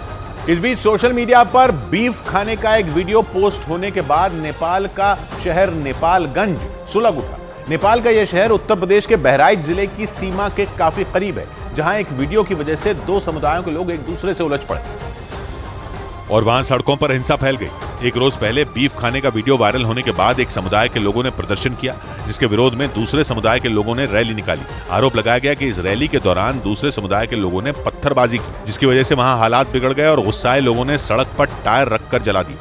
हालात बेकाबू होते देख पुलिस ने आंसू गैस के गोले दाग दिए। वहीं प्रदर्शन के दौरान भड़की हिंसा के बाद नेपालगंज शहर में अगले आदेश तक के लिए कर्फ्यू लगा दिया गया। साथ ही वहां के स्कूल और कॉलेज भी बंद कर दिए गए, जिसकी वजह से वहां की सड़कों पर सन्नाटा पसरा नजर आया। वहीं यूपी के बहराइच में भी अलर्ट जारी कर दिया गया ताकि नेपालगंज की हिंसा का असर वहां न पड़े, क्योंकि बहराइच नेपालगंज से करीब 50 किलोमीटर ही दूर है। उधर ब्रिटेन की यात्रा करना और वहां रहकर पढ़ाई करना अब और ज्यादा महंगा हो गया, क्योंकि ब्रिटेन की सरकार का वीजा फीस में बढ़ोतरी का फैसला लागू हो गया। 2 हफ्ते पहले वहां वीजा फीस बढ़ाने का फैसला लिया गया था, जिसका मतलब यह कि अब ब्रिटेन में घूमने और पढ़ाई के लिए रहने पर जेब ज्यादा ढीली करनी पड़ेगी, क्योंकि ब्रिटेन की सरकार ने तय किया है कि 6 महीने से कम समय के लिए ब्रिटेन आने वाले लोगों से वीजा फीस के तौर पर अब 115 पाउंड यानी भारतीय रुपयों में करीब 11,500 रुपए लिए जाएंगे। वहीं ब्रिटेन में रहकर पढ़ने वाले छात्रों से अब कुल 490 पाउंड यानी भारतीय रुपयों में करीब 50,000 रुपए वीजा फीस के तौर पर लिए जाएंगे। अब तक ब्रिटेन घूमने जाने वालों से वहां की सरकार 100 पाउंड यानी भारतीय रुपयों में करीब 10,000 वीजा फीस लेती थी, जबकि छात्रों से वीजा फीस के तौर पर 363 पाउंड यानी भारतीय रुपयों में करीब 37,500 रुपए लिए जाते थे। यानी चाहे घूमने के लिए ब्रिटेन जाना हो या फिर पढ़ाई के लिए, अब वीजा पाने के लिए पहले से ज्यादा पैसे खर्च करने होंगे। इस बीच पाकिस्तान की मीडिया के मुताबिक वहां खैबर पख्तूनख्वा प्रांत में कुछ दिन पहले हुए हमले से आतंकी संगठन टीटीपी यानी तहरीक-ए-तालिबान पाकिस्तान ने किनारा कर लिया। 29 सितंबर को वहां हंगू शहर की एक मस्जिद में हुए आत्मघाती हमले में 5 लोगों की मौत हो गई थी, जिसके बाद पाकिस्तान की कार्यवाहक सरकार ने उस हमले में टीटीपी के शामिल होने की आशंका जताई थी, लेकिन टीटीपी ने ऐसी किसी भी आशंका को सिरे से खारिज कर दिया और दावा किया कि हंगू शहर में उस मस्जिद पर जो आत्मघाती हमला हुआ उसके पीछे पाकिस्तानी सरकार की साजिश थी। इतना ही नहीं, टीटीपी ने आरोप लगाया कि वहां मस्जिदों, मदरसों और दूसरे धार्मिक स्थलों पर जो भी हमले होते हैं उसके पीछे किसी न किसी तरह पाकिस्तान की सरकार का हाथ होता है। टीटीपी के मुताबिक पाकिस्तान की सरकार जानबूझकर इस तरह के हमले करवाती है ताकि टीटीपी जैसे संगठनों को बदनाम करके सियासी फायदा उठाया जा सके। इधर महाराष्ट्र के नवी मुंबई से एक ऐसा वीडियो सामने आया जिसने पूरे शहर को खौफ से भर दिया। वहां 2 लड़के पेट्रोल पंप के कर्मचारियों से मारपीट करते नजर आए। घटना उस वक्त हुई जब वो दोनों अपने स्कूटर में पेट्रोल भरवाने पहुंचे थे और तभी उन लोगों की पेट्रोल पंप के कर्मचारी के साथ मारपीट शुरू हो गई। इस घटना से वहां हड़कंप मच गया। कुछ देर बाद पेट्रोल पंप के कई और कर्मचारी वहां इकट्ठा हो गए, जिन्होंने मामले को शांत कराने की कोशिश की, लेकिन मारपीट कर रहे लड़कों ने उनकी भी एक न सुनी और उन कर्मचारियों से भी भिड़ गए, जिसके बाद दोनों तरफ से हाथापाई शुरू हो गई। काफी देर तक उन लोगों के बीच लात और घूंसे चलते रहे। इसी बीच आसपास के कई लोग वहां पहुंच गए, जिसके बाद किसी तरह मामले को शांत कराया गया। घटना की जानकारी मिलने के बाद पुलिस पहुंच गई, जिसके बाद पेट्रोल पंप कर्मचारियों की शिकायत पर पुलिस ने केस दर्ज कर लिया और आरोपियों की तलाश में जुट गई। उधर यूक्रेन को आर्थिक मदद देने के चक्कर में अमेरिका में वो हो गया जो अमेरिकी संसद के इतिहास में अब तक नहीं हुआ था, क्योंकि यूक्रेन को आर्थिक मदद की हिमायत करने वाले अमेरिकी संसद के स्पीकर को पद से ही हटा दिया गया, जिसके लिए वहां की संसद में वोटिंग हुई, जिसमें अमेरिकी संसद के स्पीकर केविन मैकार्थी के विरोध में 216 और पक्ष में 210 वोट पड़े। केविन मैकार्थी के विरोध में जो 216 वोट पड़े उनमें 8 रिपब्लिकन पार्टी के वोट शामिल हैं, यानी मैकार्थी के खिलाफ उन्हीं की पार्टी के 8 सांसदों ने वोट डाल दिया, जिसके बाद मैकार्थी की स्पीकर की कुर्सी चली गई। अमेरिकी संसद के इतिहास में ऐसा पहली बार हुआ जब स्पीकर के खिलाफ वोटिंग करा के उन्हें हटाया गया। माना जा रहा है कि ऐसा इसलिए हुआ क्योंकि मैकार्थी ने शटडाउन के मुद्दे पर बाइडेन का साथ दिया। साथ ही उन्होंने यूक्रेन को फंडिंग के मुद्दे पर भी बाइडेन सरकार का समर्थन किया, जिससे रिपब्लिकन पार्टी के सांसद नाराज हो गए क्योंकि वो यूक्रेन की आर्थिक मदद के खिलाफ हैं। लेकिन मैकार्थी ने इन दोनों मामलों में डेमोक्रेटिक पार्टी का साथ देकर अपनी कुर्सी गंवा दी। इस बीच आशंका जताई गई कि रूस से जारी जंग के बीच अमेरिका यूक्रेन को बड़ा झटका दे सकता है। अमेरिका के मीडिया के मुताबिक यूक्रेन में भ्रष्टाचार से परेशान राष्ट्रपति बाइडेन जंग में मदद से पीछे हट सकते हैं। जंग की शुरुआत से ही अमेरिका यूक्रेन की मदद करता आया है और जंग में यूक्रेन अमेरिका की बदौलत ही टिका हुआ है। लेकिन अमेरिका के मीडिया के मुताबिक बाइडेन जंग में यूक्रेन की मदद करने से पीछे हट सकते हैं, क्योंकि बाइडेन ने जंग में मदद के लिए जो पैसे दिए उनमें जमकर भ्रष्टाचार हुआ। इतना ही नहीं, आरोप लगा कि यूक्रेन को अरबों रुपए देने की वजह से अमेरिका में महंगाई बढ़ गई, जिसकी वजह से बाइडेन सरकार को अमेरिका में हर तरफ से जमकर विरोध झेलना पड़ा। इसके साथ ही अमेरिका की विपक्षी पार्टी ने आरोप लगाया कि अमेरिका का पैसा यूक्रेन में बढ़ते भ्रष्टाचार की भेंट चढ़ गया। हालांकि अमेरिका की सख्ती को देखते हुए यूक्रेन के राष्ट्रपति ज़ेलेंस्की ने भ्रष्टाचार के खिलाफ एक बड़ा कदम उठाया और यूक्रेन की सेना के कई अधिकारियों को बर्खास्त कर दिया, क्योंकि वो बखूबी जानते हैं कि अमेरिका की मदद के बिना रूस के सामने उनका टिक पाना नामुमकिन है। उधर आत्मघाती हमलों से बौखलाई पाकिस्तान की सरकार ने एक ऐसा ऐलान कर दिया जिसके बाद वहां रह रहे अफगानिस्तान के शरणार्थियों की धड़कनें बढ़ गई। ऐसा इसलिए क्योंकि पाकिस्तान की सरकार ने अपने देश में मौजूद अफगान शरणार्थियों को पाकिस्तान से निकलने की चेतावनी दे दी और पाकिस्तान के कार्यवाहक गृह मंत्री सरफराज बुगटी ने 2 टूक कह दिया कि पाकिस्तान में बगैर जरूरी दस्तावेजों के रह रहे शरणार्थियों को 1 नवंबर तक पाकिस्तान छोड़ना होगा। 1 नवंबर से पहले तक उनके पास टाइम है कि वो यहाँ से चले जाए। माना जा रहा है कि पाकिस्तान ने अपने यहाँ हुए आत्मघाती हमलों की वजह से ये फैसला लिया। वहाँ पिछले कुछ महीनों में आतंकी संगठन टीटीपी यानी तहरीक तालिबान पाकिस्तान ने कई हमले किए और पाकिस्तान ने आशंका जताई थी कि इन हमलों में वहाँ रह रहे अफगान शरणार्थियों ने टीटीपी के लड़ाकों की मदद की, जिसके बाद पाकिस्तान ने अफगानी शरणार्थियों पर नकेल कसना शुरू कर दिया। एक दिन पहले ही वहाँ इस्लामाबाद पुलिस ने अफगानी शरणार्थियों की बस्तियों पर छापे मारे और कई लोगों को गिरफ्तार कर लिया। हालांकि जब इससे भी पाकिस्तान का मन नहीं भरा तो वहां की सरकार ने अपने देश में रह रहे अफगानी शरणार्थियों को अक्टूबर महीने के अंदर अंदर पाकिस्तान छोड़ने का अल्टीमेटम दे दिया। और दूसरी तरफ पाकिस्तान ने आतंकी संगठन टीटीपी यानी तहरीक तालिबान पाकिस्तान पर नकेल कसने के लिए अफगानिस्तान के नागरिकों के लिए पाकिस्तान में आने के नियम भी सख्त कर दिए, क्योंकि उसका आरोप है कि पाकिस्तान में रहने वाले अफगानिस्तान के लोग आतंकी हमलों को अंजाम देने के लिए टीटीपी के लड़ाकों की मदद करते हैं। और इसी वजह से पाकिस्तान ने टीटीपी को काबू में करने के लिए यह बड़ा फैसला लिया। पाकिस्तान के मीडिया के मुताबिक 1 नवंबर से अफगानिस्तान के सभी नागरिकों को दूसरे देशों के यात्रियों की तरह ही वैध पासपोर्ट और वीजा के साथ पाकिस्तान में आने की इजाजत मिलेगी, जबकि पहले अफगानिस्तान और पाकिस्तान की सीमा पर बसे लोगों को पाकिस्तान में दाखिल होने के लिए विशेष यात्रा परमिट दिया जाता था। लेकिन पाकिस्तानी मीडिया का ये दावा है कि टीटीपी के बढ़ते हमलों की वजह से पाकिस्तान की सरकार को यह कदम उठाना पड़ा। पाकिस्तान ने ये उम्मीद भी जताई कि अफगानिस्तान की सत्ता पर बैठे तालिबान के अधिकारी आतंकियों की घुसपैठ रोकने में उसकी मदद करेंगे। इससे पहले पाकिस्तान की सरकार ने अवैध रूप से रह रहे करीब 11 लाख अफगानी शरणार्थियों को बाहर निकालने का फैसला लिया था। लेकिन वहां असली हंगामा तब मचा जब पाकिस्तान की सरकार के आदेश के बाद वहां की पुलिस ने अफगान शरणार्थियों को जेलों में ठूसना शुरू कर दिया। सूत्रों के मुताबिक वहां पुलिस ने रातों रात अफगानिस्तान की कुछ महिलाओं और बच्चों को कैद कर लिया और उसकी इसी ज्यादती का सबूत दिया इस वीडियो ने, जिसमें कुछ महिलाएं जेल में बंद नजर आईं। आरोप है कि पाकिस्तान पुलिस ने इस मामले में छोटे छोटे बच्चों तक को नहीं बख्शा। वीडियो में कुछ बच्चे जेल की सलाखों को पकड़े मदद की गुहार लगाते नजर आए। इस वीडियो के वायरल होने के बाद अफगानिस्तान की तालिबान सरकार भी पाकिस्तान पर बरस पड़ी और तालिबान सरकार ने पाकिस्तान सरकार की इस हरकत पर कड़ा एतराज जताया। साथ ही ये अपील भी की गई कि पाकिस्तान को अपने फैसले पर एक बार फिर विचार करना चाहिए। तालिबान सरकार ने साफ कर दिया कि टीटीपी के हमलों में अफगानी शरणार्थियों का कोई हाथ नहीं है, इसलिए पाकिस्तान को उन्हें अपनी सुविधा के हिसाब से वहां से निकलने की आजादी देनी चाहिए।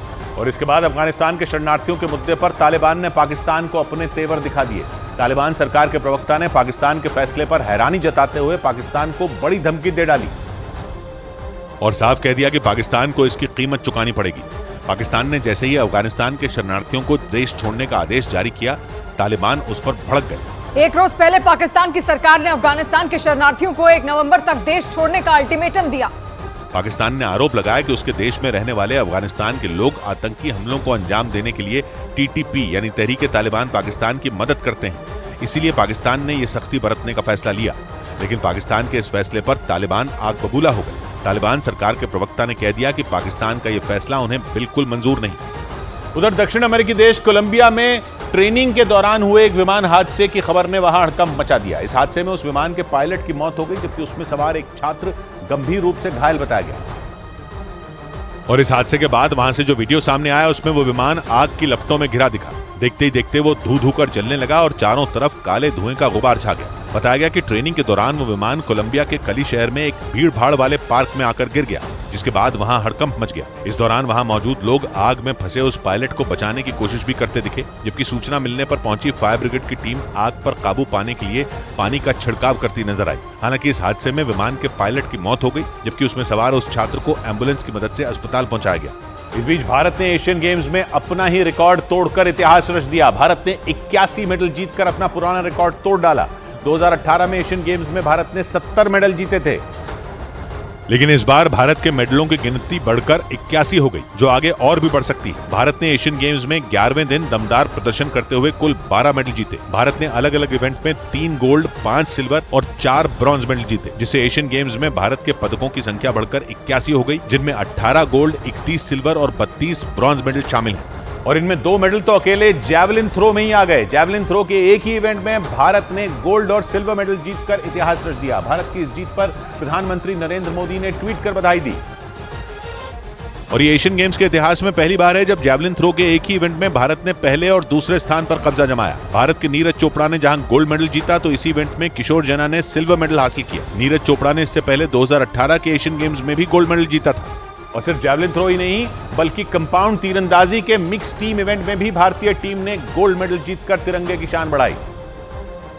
और ये शानदार जीत ज्योति सुरेखा वेनम और ओजस प्रवीण देवताले की जोड़ी ने दिलाई। दोनों ने फाइनल में दक्षिण कोरिया को करीबी मुकाबले में 159-158 से हराकर कंपाउंड तीरंदाजी के मिक्स टीम इवेंट में गोल्ड मेडल जीता। वहीं भारत ने 35 किलोमीटर पैदल रेस के मिक्स टीम इवेंट में भी दमदार प्रदर्शन करते हुए ब्रॉन्ज मेडल अपने नाम कर लिया। इस इवेंट की पहली बार एशियन गेम्स में शामिल किया गया है।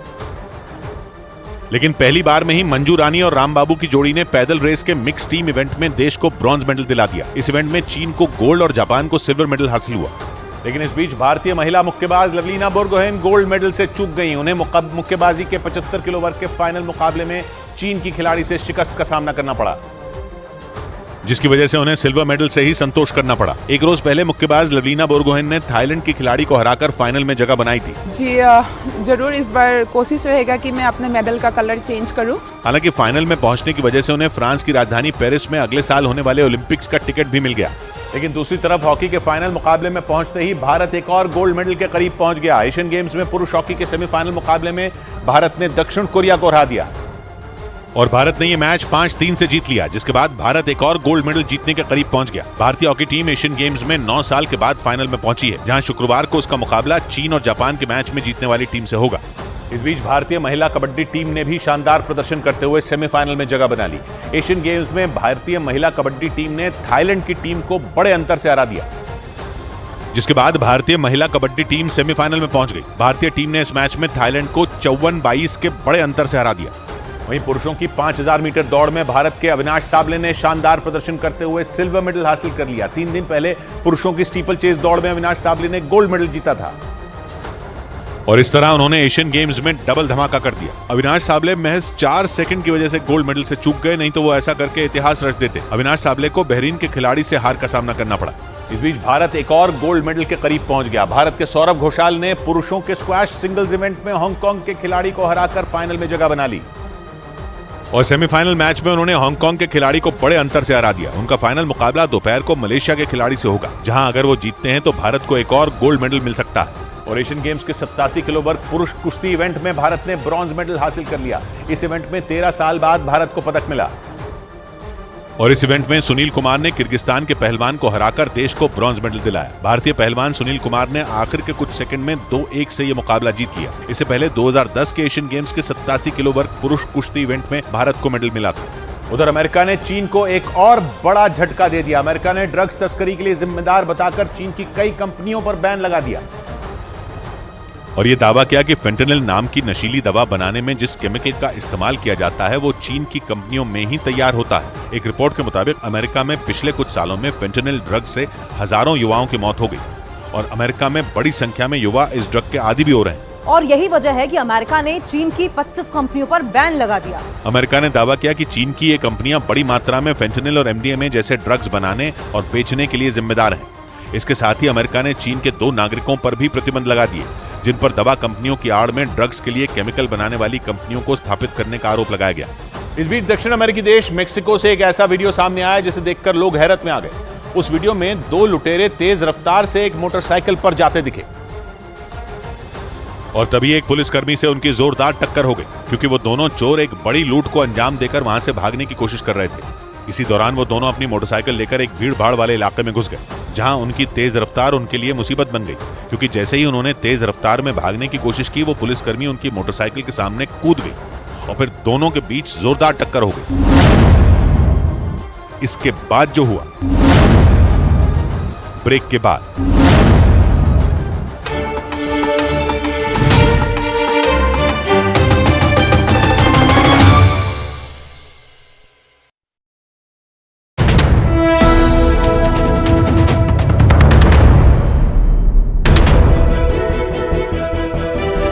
मैंने कहा रुको भाई, माँ बेटे को सुबह की चाय तो पी लेने दो, है ना?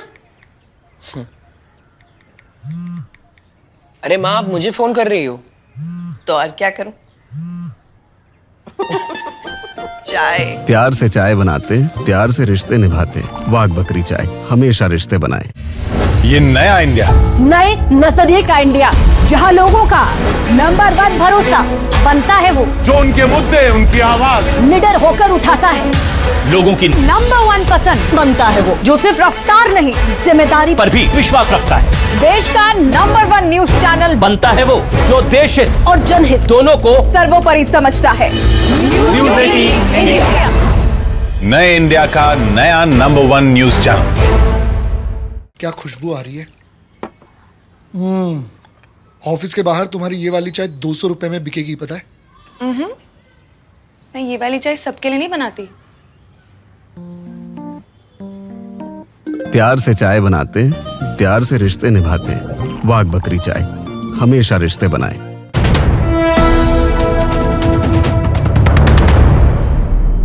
सिक्किम में आधी रात को बादल फटने से इतनी जबरदस्त बारिश हुई कि रातों रात वहां अचानक बाढ़ आ गई। सैलाब की चपेट में वहां तैनात सेना भी आ गई और उसके 23 जवान लापता हो गए।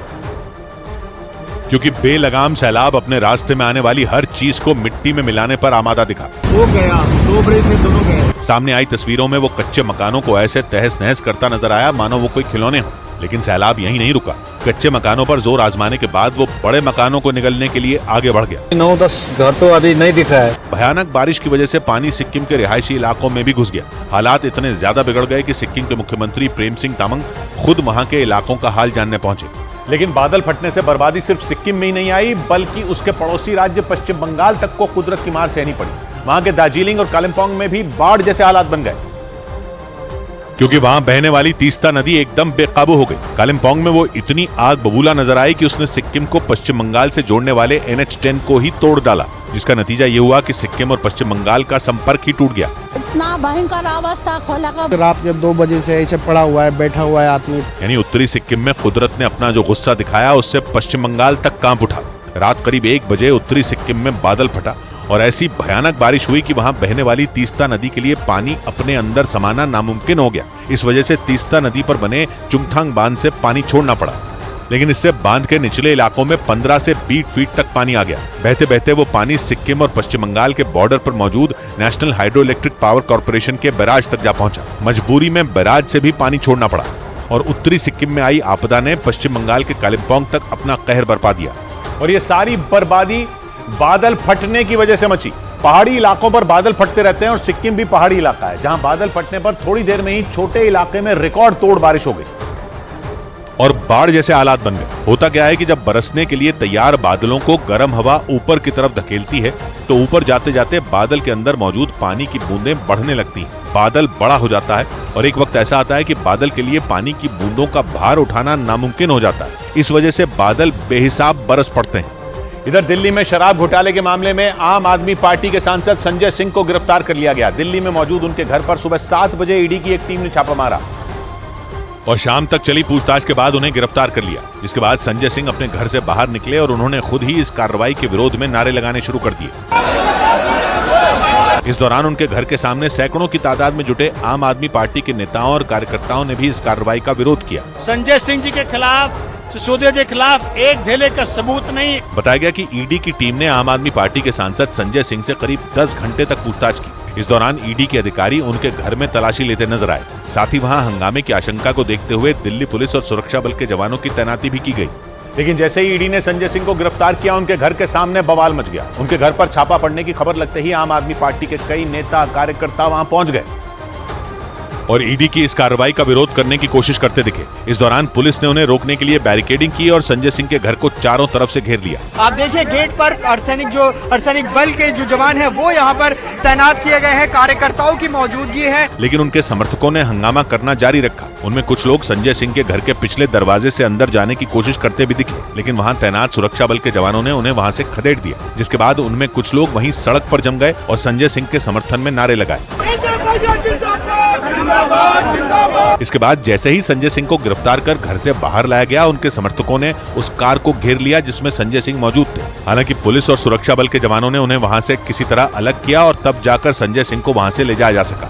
और ये सारा हंगामा इसलिए हुआ क्योंकि ईडी ने दिल्ली सरकार की नई शराब नीति की जांच के दौरान आम आदमी पार्टी के सांसद संजय सिंह को गिरफ्तार कर लिया।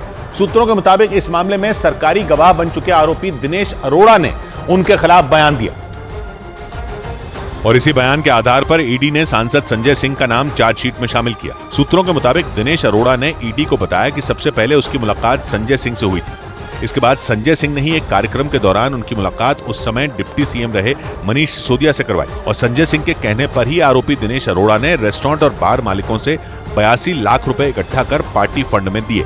सूत्रों के मुताबिक दिनेश अरोड़ा ने संजय सिंह की मदद से एक व्यापारी की दुकान को भी पीतमपुरा से ओखला में शिफ्ट कराया था।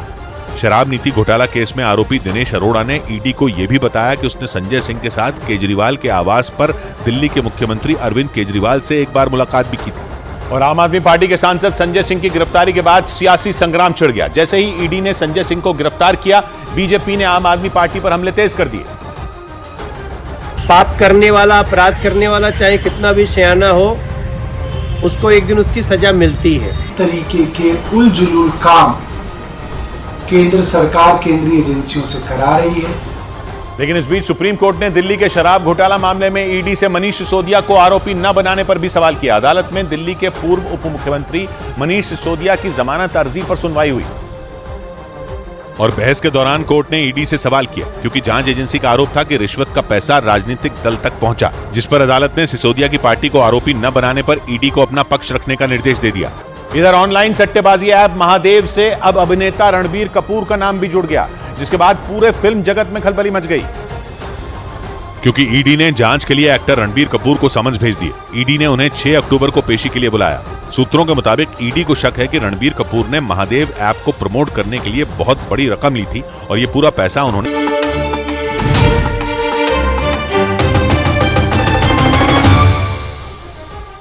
दक्षिण अमेरिकी देश मेक्सिको से एक डराने वाला वीडियो सामने आया, जिसे देखकर लोग हैरत में आ गए। उस वीडियो में 2 लुटेरे तेज रफ्तार से एक मोटरसाइकिल पर जाते दिखे और तभी एक पुलिसकर्मी से उनकी जोरदार टक्कर हो गई क्योंकि वो दोनों चोर एक बड़ी लूट को अंजाम देकर वहां से भागने की कोशिश कर रहे थे।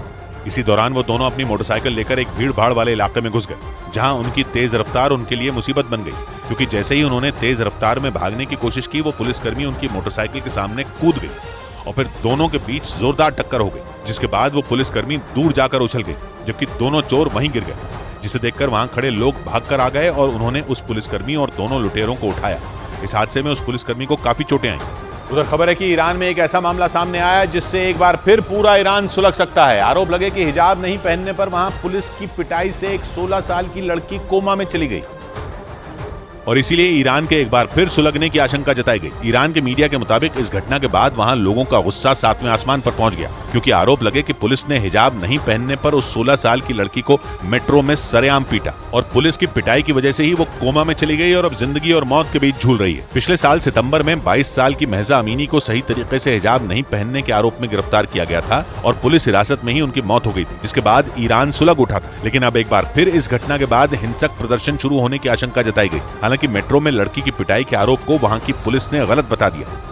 उधर कोइनू नाम के तूफान के बढ़ते खतरे ने ताइवान के प्रशासन की नींद उड़ा दी क्योंकि आशंका जताई गई कि इस तूफान से ताइवान में भारी तबाही मच सकती है, जिसे देखते हुए वहां के कई शहरों में खतरे का अलर्ट जारी कर दिया गया क्योंकि कोइनू तूफान की दस्तक ताइवान में हो चुकी है और तेजी से बढ़ते इस तूफान के भीषण खतरे को देखते हुए वहां अलर्ट जारी कर दिया गया। वहां के प्रशासन को तूफान से निपटने की तैयारी करने के निर्देश दिए गए। एहतियातन तूफान के बढ़ते खतरे के बीच 93 उड़ानों को रद्द कर दिया गया, जबकि करीब 100 जहाजों को भी रोकना पड़ा। इतना ही नहीं, खराब मौसम के खतरे को देखते हुए वहां के स्कूल और दफ्तर बंद करने पड़े। वहां के मौसम विभाग के मुताबिक ये शक्तिशाली तूफान 191 किलोमीटर प्रति घंटा की रफ्तार से पश्चिमी ताइवान की तरफ आगे बढ़ रहा है, लेकिन उत्तरी और पूर्वी ताइवान में तूफान की दस्तक हो चुकी है, जिसकी वजह से वहां आसमान से पानी बरसने लगा और भारी बारिश के साथ तेज हवाएं चली। ताइवान के जिन हिस्सों से भी ये तूफान गुजरा, वहां की तस्वीर ही बदल गई। उधर वैज्ञानिकों के बीच अंतरिक्ष में भेजे जाने वाले मिशनों में ऐसे खास सेंसर लगाने पर चर्चा होने लगी जो स्पेस में होने वाली हल्की से हल्की आवाज को भी पकड़ लें। वैज्ञानिकों का मानना है कि अंतरिक्ष में होने वाली आवाजें वहां के कई अनसुलझे राज सुलझा सकती हैं और उम्मीद यह भी है कि शायद दूर किसी ग्रह पर मौजूद एलियन यानी दूसरे जीवों के बारे में भी कोई सुराग मिल जाए। वैज्ञानिकों का कहना है कि किसी जगह की सिर्फ आवाज सुनकर ही वहां की हवा, तापमान और कई दूसरी अहम जानकारियां जुटाई जा सकती हैं। नासा ने मंगल ग्रह पर अपना जो परसिवरेंस रोवर भेजा है, उसमें भी कई छोटे छोटे माइक्रोफोन लगे हैं। उनमें रिकॉर्ड हुई आवाज ने वैज्ञानिकों को ग्रह के बारे में कई सुराग दिए हैं। इसलिए अब वैज्ञानिक स्पेस पर जाने वाले बाकी मिशनों पर भी आवाज पकड़ने वाले सेंसरों को लगाने की वकालत कर रहे हैं। उधर ईरान से तनाव के बीच इजरायल और अमेरिका के रक्षा मंत्रियों की मुलाकात का वक्त तय हो गया। इस साल दोनों नेताओं की 2 बार मुलाकात हो चुकी है और इस महीने के अंत में दोनों नेताओं की फिर से मुलाकात होगी। जिसमें ईरान की बढ़ती ताकत पर बात हो सकती है, क्योंकि इससे पहले मार्च और जून में जो 2 मुलाकातें हुई उनमें भी इजरायल और अमेरिका के रक्षा मंत्रियों के बीच ईरान पर ही बात हुई। क्योंकि ईरान बेकाबू होता जा रहा है और उसकी रूस से नजदीकियां बढ़ रही हैं, जो अमेरिका के लिए खतरे की घंटी है, जिसे काबू करने के लिए इजरायल और अमेरिका नया प्लान बना रहे हैं, जिस पर चर्चा के लिए इजरायल के रक्षा मंत्री योव गालंत इस महीने के अंत में वॉशिंगटन जाएंगे, जहां उनकी अमेरिका के रक्षा मंत्री लॉयड ऑस्टिन से मुलाकात होगी, क्योंकि ईरान अमेरिका और इजरायल को ललकार रहा है। नौबत यह आ चुकी है कि ईरान को रोकने के लिए अमेरिका को सऊदी अरब और इजरायल के बीच डील करवानी पड़ रही है, क्योंकि ईरान की बढ़ती परमाणु ताकत सऊदी अरब के लिए भी खतरा बन गई, जिससे निपटने के लिए सऊदी अरब और इजरायल साथ आएंगे और फिर अमेरिका सऊदी अरब के परमाणु कार्यक्रम में मदद करेगा। इधर जमीन के बदले नौकरी के मामले में लालू यादव और उनके परिवार के लोगों को दिल्ली की राउज एवेन्यू कोर्ट से जमानत मिल गई। इस मामले में अदालत ने लालू यादव समेत 15 आरोपियों को 50,000 रुपए के निजी मुचलके पर जमानत दी। और इससे पहले लालू यादव, राबड़ी देवी और तेजस्वी यादव राउज एवेन्यू कोर्ट में पेश हुए। इस मामले की अगली सुनवाई 16 अक्टूबर को होगी। लालू यादव पर रेल मंत्री रहने के दौरान जमीन लेकर नौकरी देने का आरोप है। इस बीच केंद्र सरकार ने कैबिनेट की बैठक में उज्ज्वला योजना की सब्सिडी 200 रुपए से बढ़ाकर 300 रुपए कर दी। कैबिनेट के इस फैसले के बाद उज्ज्वला योजना के लाभार्थियों को अब गैस सिलेंडर 600 रुपए में मिलेगा। और केंद्र सरकार ने दावा किया कि इस फैसले से करोड़ों महिलाओं को फायदा पहुंचेगा। उसमें उज्ज्वला के लाभार्थी जो बहनें हैं उनको 200 रुपए की बजाय अब 300 रुपए की सब्सिडी मिलेगी। इससे पहले केंद्र सरकार ने रक्षाबंधन के मौके पर रसोई गैस के सिलेंडर में 200 रुपए की कटौती की थी। इस बीच अमेरिका में एक छोटे विमान के क्रैश होने की खबर ने पूरी दुनिया को हिलाकर रख दिया, क्योंकि इस हादसे की वजह से उसमें सवार एक आदमी की मौत हो गई, जबकि दूसरा गंभीर रूप से घायल बताया गया। और इस हादसे का एक वीडियो भी सामने आया, जिसमें वो विमान आसमान में किसी कटी पतंग की तरह लहराता नजर आया, जो देखते ही देखते वहां रिहायशी इलाके में घर की छत पर गिर गया, जिसके बाद वहां हड़कंप मच गया। घटना की जानकारी मिलते ही वहां की रेस्क्यू टीम उस इलाके में पहुंच गई और फौरन उस घर को खाली करवाया गया, क्योंकि उन्हें डर था कि विमान से रिसने वाले ईंधन की वजह से कहीं आग न लग जाए। बताया गया कि हादसे के वक्त उस छोटे विमान में 2 लोग सवार थे, जिनमें एक आदमी की मौत हो गई, जबकि दूसरा गंभीर रूप से घायल बताया गया, जिसे इलाज के लिए अस्पताल में भर्ती करा दिया गया। इस बीच अमेरिका में विपक्षी रिपब्लिकन पार्टी में राष्ट्रपति पद के उम्मीदवार की रेस में शामिल भारतीय मूल के विवेक रामास्वामी ने अपने बच्चों की देखभाल के लिए एक आया का विज्ञापन दिया, जिसे वो वेतन के तौर पर $1 लाख यानी भारतीय रुपयों में 83 लाख रुपए तक देने के लिए तैयार है। लेकिन विवेक रामास्वामी ने इस विज्ञापन में यह भी साफ किया कि जिस आया की वो तलाश कर रहे हैं उसे उनके दोनों बच्चों की देखभाल करनी होगी और उसे हफ्ते में 84 से 96 घंटों तक काम करना होगा। विवेक रामास्वामी की गिनती अमेरिका के बड़े कारोबारियों में होती है। उधर ट्विटर के पूर्व सीईओ पराग अग्रवाल समेत कुछ पूर्व अधिकारियों ने इलॉन मस्क की इस कंपनी से कानूनी मामलों पर हुए खर्च का केस जीत लिया। इस मामले की सुनवाई करते हुए अमेरिका की एक कोर्ट ने ट्विटर को $11 लाख यानी भारतीय रुपयों में 9 करोड़ से ज्यादा की रकम चुकाने का आदेश दिया, क्योंकि ट्विटर पर आरोप था कि उसने कानूनी मामलों से जुड़े खर्च को चुकाने से इनकार कर दिया था। इलॉन मस्क ने पिछले साल ट्विटर कंपनी खरीदी थी और उसके तुरंत बाद उन्होंने सीईओ पराग अग्रवाल समेत कई अधिकारियों की छुट्टी कर दी थी। इस बीच रूस के राष्ट्रपति पुतिन अगले हफ्ते मध्य एशियाई देश किर्गिस्तान का दौरा करेंगे। अपने खिलाफ ICC इंटरनेशनल क्रिमिनल कोर्ट का वारंट जारी होने के बाद पुतिन का यह पहला विदेश दौरा होगा। और किर्गिस्तान की न्यूज एजेंसी कावर के मुताबिक वहां के राष्ट्रपति कार्यालय ने भी पुतिन के दौरे की पुष्टि की, जिसके मुताबिक किर्गिस्तान के राष्ट्रपति के निमंत्रण पर पुतिन 12 अक्टूबर को किर्गिस्तान पहुंचेंगे। वो वहां की राजधानी बिश्केक के कांत शहर में बने रूसी हवाई अड्डे के 20 साल पूरे होने पर उसका दौरा करेंगे। ICC वारंट जारी होने के बाद ऐसा पहली बार होगा जब पुतिन रूस से बाहर निकलेंगे। मार्च में ICC ने यूक्रेन पर हमले को लेकर पुतिन के खिलाफ वारंट जारी किया था, जिसके बाद से उन्होंने किसी भी देश का दौरा नहीं किया। इधर शेयर बाजार लगातार दूसरे दिन गिरावट के साथ बंद हुआ। इस दौरान मिड कैप और स्मॉल कैप शेयरों में भी गिरावट रही और सेक्टोरल इंडेक्स में भी IT को छोड़कर बाकी सभी शेयर गिरकर बंद हुए, जिससे बॉम्बे स्टॉक एक्सचेंज का सेंसेक्स 286 अंकों की गिरावट के साथ 65,226 पर बंद हुआ। इसी तरह निफ्टी भी 79 अंक लुढ़ककर 19,449 के स्तर पर आ गया। इस बीच खबर है कि दवाओं के आयात के लिए श्रीलंका भारत और बांग्लादेश के साथ समझौता करेगा। श्रीलंका के स्वास्थ्य मंत्रालय ने दवा खरीद में भ्रष्टाचार को रोकने के लिए यह कदम उठाया, क्योंकि पिछले साल श्रीलंका पर आए आर्थिक संकट के दौरान अस्पतालों में जरूरी दवाओं की भारी कमी हो गई थी और बाद में उन दवाओं की खरीद में भ्रष्टाचार के कई मामले सामने आए थे, जिसे देखते हुए श्रीलंका की सरकार ने भारत और बांग्लादेश से डील करने का फैसला लिया। उधर अपने एक मंत्री का महिलाओं को गुलाम बताने वाला बयान तालिबान सरकार के लिए गले की फांस बन गया। ऐसा इसलिए क्योंकि अमेरिका ने 2 टूक कह दिया कि उनका यह बयान तालिबान के सबसे बड़े सपने को नुकसान पहुंचा सकता है। मतलब तालिबान पिछले 1 साल से अपनी सरकार को मान्यता दिलाने की जिस लड़ाई को लड़ रहे हैं, ये बयान उस पर पट्टा लगा सकता है। अमेरिका ने साफ तौर पर कह दिया कि तालिबान जब तक अपने किए वादों को पूरा नहीं करते, उन्हें बाकी देशों की तरह मान्यता नहीं मिल सकती। और इसमें सबसे बड़ी मांग वहाँ की महिलाओं को बराबरी का हक दिए जाने की है। लेकिन तालिबान ने शरिया कानून का हवाला देते हुए अपने देश की महिलाओं पर सैकड़ों पाबंदियां लगाई हुई हैं। और एक दिन पहले तो वहाँ के एक मंत्री ने महिलाओं को पुरुषों का गुलाम तक बता दिया था, जिस पर अमेरिका समेत कई देशों ने कड़ा ऐतराज जताया। अमेरिका के मुताबिक तालिबान जब तक अपने देश में महिलाओं को बराबरी का हक नहीं देंगे, वहाँ हालात नहीं सुधर सकते। यही वजह रही कि अमेरिका ने अफगानिस्तान की सरकार को इस मामले में समझदारी भरे फैसले लेने की सलाह दी।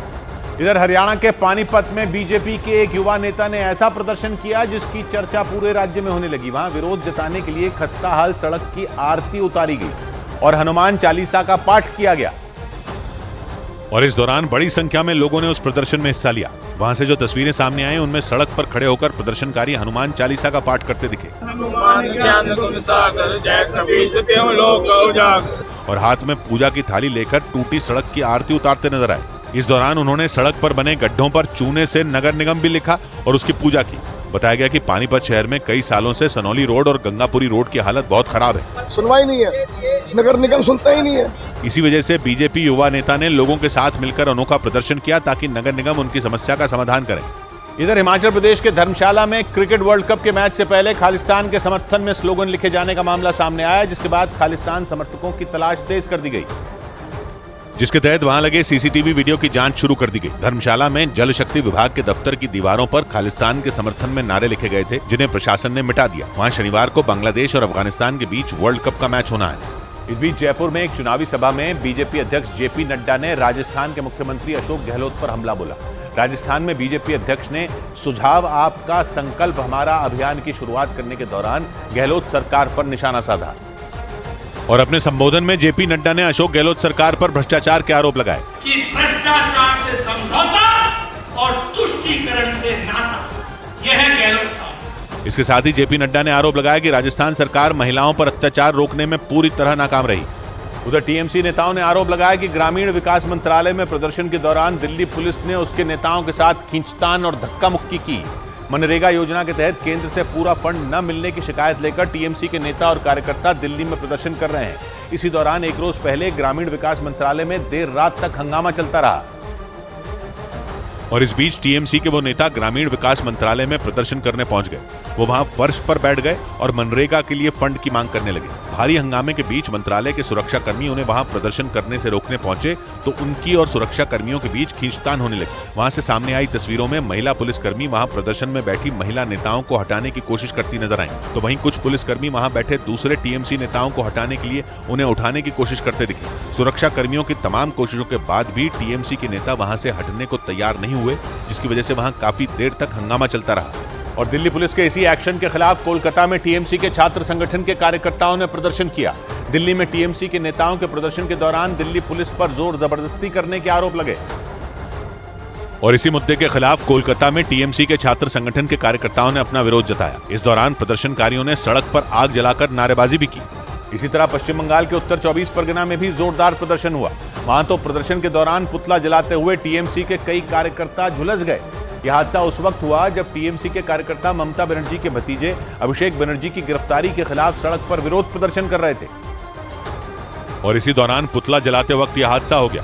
वहां से सामने आए वीडियो में सड़क पर जलते पुतले में एक कार्यकर्ता बोतल के जरिए पेट्रोल डालता दिखा, लेकिन पेट्रोल डालते ही पुतले में लगी आग भयानक रूप से धधक उठी, जिसकी चपेट में आने से कुछ टीएमसी कार्यकर्ता झुलस गए, जिसके बाद वहां अफरा तफरी मच गई और टीएमसी के दूसरे कार्यकर्ता आग बुझाने दौड़ पड़े। थोड़ी देर बाद आग पर काबू पाया गया और वो लोग बाल बाल बच गए।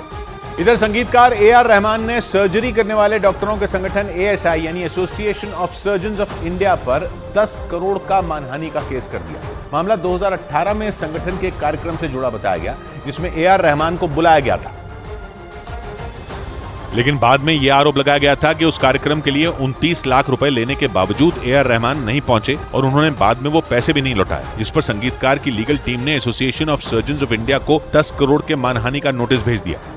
उधर अमेरिका से एक ऐसा मामला सामने आया जिसकी चर्चा दुनिया भर में होने लगी। वहां पेंटागन के 2 कर्मचारियों पर गैर कानूनी तरीके से कुत्तों की लड़ाई आयोजित कराने का आरोप लगा,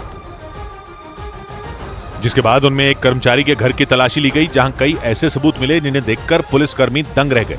वहां से 12 कुत्ते, कुत्तों को दिए जाने वाले ड्रग्स, खून से लथपथ एक कारपेट और कुत्तों को बिजली के झटके देने वाली एक मशीन बरामद की गई। आरोप है कि वो बिजली के झटके देकर लड़ाई में हार जाने वाले कुत्तों की जान ले लेते थे।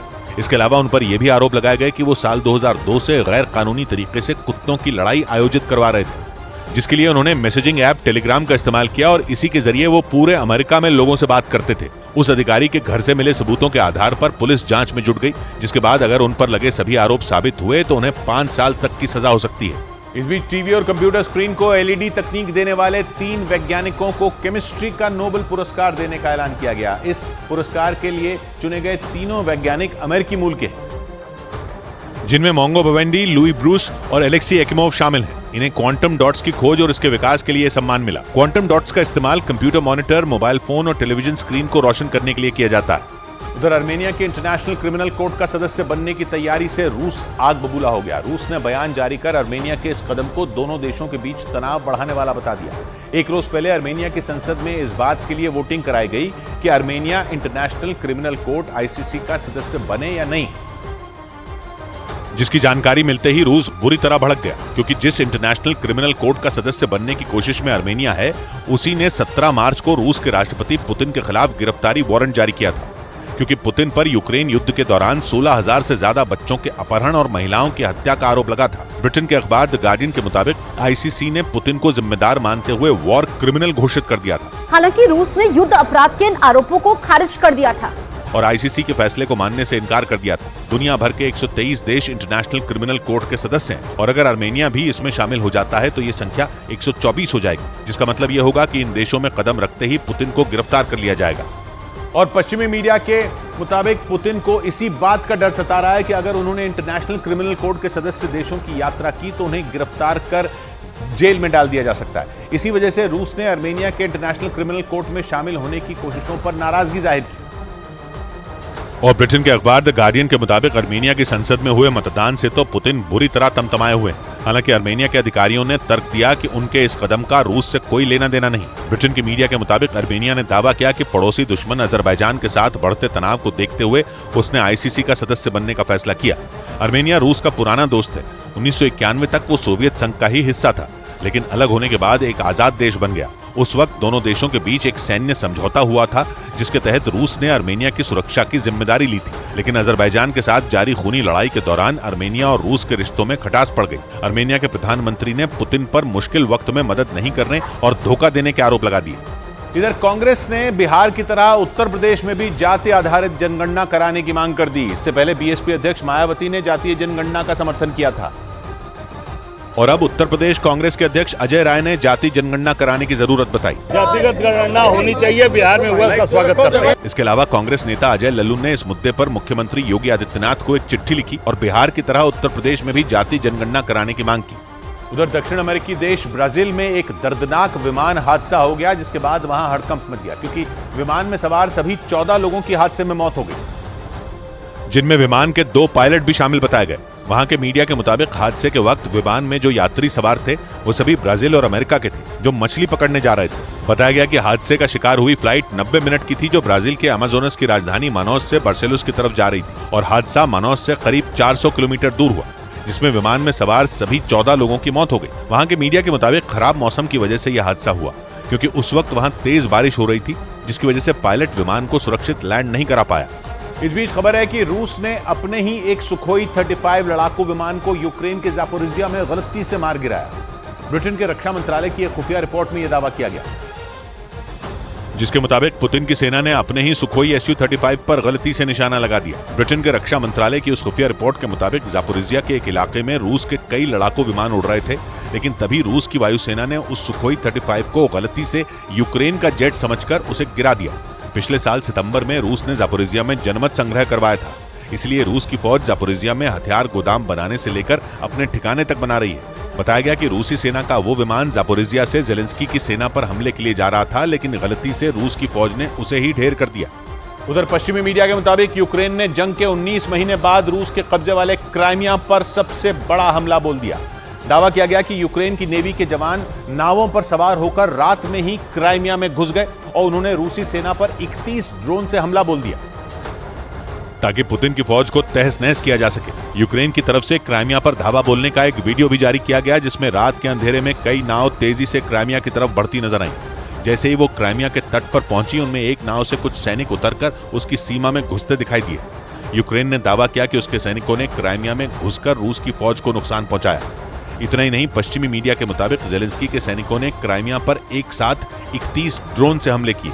हालांकि पुतिन की फौज ने सभी ड्रोन आसमान में ही ढेर करने का दावा कर दिया, लेकिन बताया गया कि जंग शुरू होने के बाद यूक्रेन ने पहली बार क्राइमिया पर एक साथ 31 ड्रोन से हमले किए। रूस ने 2014 में क्राइमिया को यूक्रेन से छीन लिया था, लेकिन अब यूक्रेन ने इसे रूस से छीनने की कसम खा रखी है।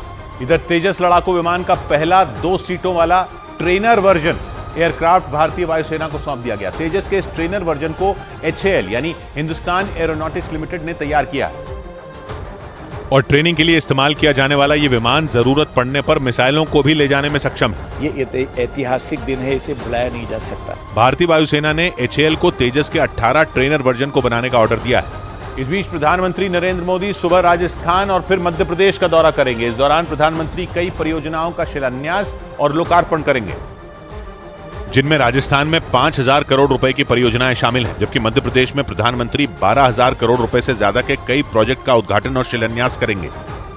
उधर इटली के वेनिस में हुए एक सड़क हादसे ने पूरे शहर को दहला दिया। वहां लोगों से भरी एक बस हादसे का शिकार हो गई, जिसमें 21 लोगों की मौत हो गई, जबकि कई लोग गंभीर रूप से घायल बताए गए, जिसके बाद वहां अफरा तफरी मच गई। बताया गया कि वहां एक तेज रफ्तार बस सड़क किनारे लगी रेलिंग को तोड़कर नीचे गिर गई। हादसे के बाद की जो तस्वीरें सामने आई, उनमें वो बस सड़क से नीचे गिरी हुई दिखी, जिसके परखचे उड़े हुए थे। जबकि इस दौरान उसके नीचे गिरते ही वहां मौजूद लोग दहशत में आ गए और देखते ही देखते वहां भारी भीड़ इकट्ठा हो गई, जिसके बाद वहां पुलिस की टीम जांच में जुट गई और घायलों का रेस्क्यू कर उन्हें अस्पताल पहुंचाया। वहां की पुलिस के मुताबिक इस हादसे में 21 लोगों की मौत हो गई, जबकि कई लोग गंभीर रूप से घायल बताए गए। इधर आम आदमी पार्टी के सांसद संजय सिंह की गिरफ्तारी के बाद दिल्ली के मुख्यमंत्री अरविंद केजरीवाल भड़क गए और उन्होंने संजय सिंह की गिरफ्तारी को केंद्र सरकार की बदले की कार्रवाई बता दिया। आम आदमी पार्टी एक कट्टर ईमानदार पार्टी है। हम सब जानते हैं कि ईमानदारी का रास्ता बड़ा कठिन रास्ता होता है। उधर पाकिस्तान के इशारों पर आतंकवादी घटनाओं को अंजाम देने वाले संगठन लश्कर-ए-इस्लाम के कमांडर ने पाकिस्तान की सेना और खुफिया एजेंसी ISI पर पीठ में छुरा घोंपने का आरोप लगाया। उस कमांडर के मुताबिक पाकिस्तान की फौज और ISI ने आतंकियों को ठिकाने लगाने का काम शुरू कर दिया है। मतलब आतंकवादियों को पालने पोसने वाले पाकिस्तान ने अब उन्हीं आतंकियों को धोखे से मारना शुरू कर दिया।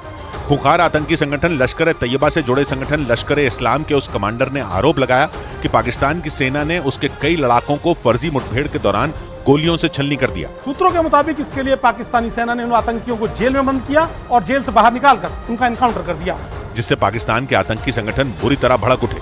पाकिस्तान में छिपकर काम कर रहे आतंकवादी संगठनों ने आरोप लगाया कि पाकिस्तानी सेना और ISI ने उन्हीं के इशारों पर काम करने वाले आतंकियों के साथ धोखा किया। पाकिस्तान में पिछले कुछ महीनों में कई कुख्यात आतंकियों की गोली मारकर हत्या कर दी गई, जिसके बाद लश्कर समेत कई आतंकी संगठनों ने इसमें पाकिस्तानी सेना और ISI के शामिल होने की आशंका जताई। इस बीच अफगानिस्तान में सक्रिय आतंकी संगठन ISKP यानी इस्लामिक स्टेट खुरासान प्रोविंस ने चीन की सरकार को बड़ी धमकी दे डाली। ISKP खुखार आतंकी संगठन ISIS का हिस्सा है, जिसका गठन अफगानिस्तान और पाकिस्तान के कई इलाकों में आतंक फैलाने के इरादे से किया गया। लेकिन ISKP ने वीगर मुसलमानों पर बढ़ रहे अत्याचार के मुद्दे को लेकर चीन को खुली धमकी दे डाली, क्योंकि चीन पर वीगर मुसलमानों के साथ जानवरों जैसा सलूक करने के आरोप लगते आए हैं। ISKP ने अपनी हर महीने छपने वाली एक पत्रिका के जरिए ऐलान किया कि वीगर मुसलमानों पर ढाए गए हर जुल्म का बदला चीन से लिया जाएगा। इतना ही नहीं, ISKP ने करीब 6 महीने पहले काबुल के एक होटल में चीन के नागरिकों पर किए गए अपने हमले का भी हवाला दिया और दावा किया कि उसके लड़ाके पिछले कुछ महीनों में अफगानिस्तान में चीन के करीब 30 नागरिकों को मौत के घाट उतार चुके हैं। यानी ISKP की ये धमकी चीन की मुसीबत बढ़ा सकती है। इसके बाद अफगानिस्तान में चीन के प्रोजेक्टों पर काम करने वाले उसके कर्मचारियों पर हमले की आशंका और ज्यादा बढ़ गई। जमीन मिले तो कभी आसमां की सोचेंगे, जमीन मिले तो कभी आसमां की सोचेंगे, निभा चले जो यहां उस जहां की सोचेंगे। सौबात की एक बात कही गोविंद ने, नहीं नसीब कहीं साथ अब निभाता है, बचे ये जहां कभी फिर जुबां की सोच। मिलते हैं कल, घड़ी जब इशारा करेगी 9 बजे रात का वक्त फिर होगा। सौबात की एक बात।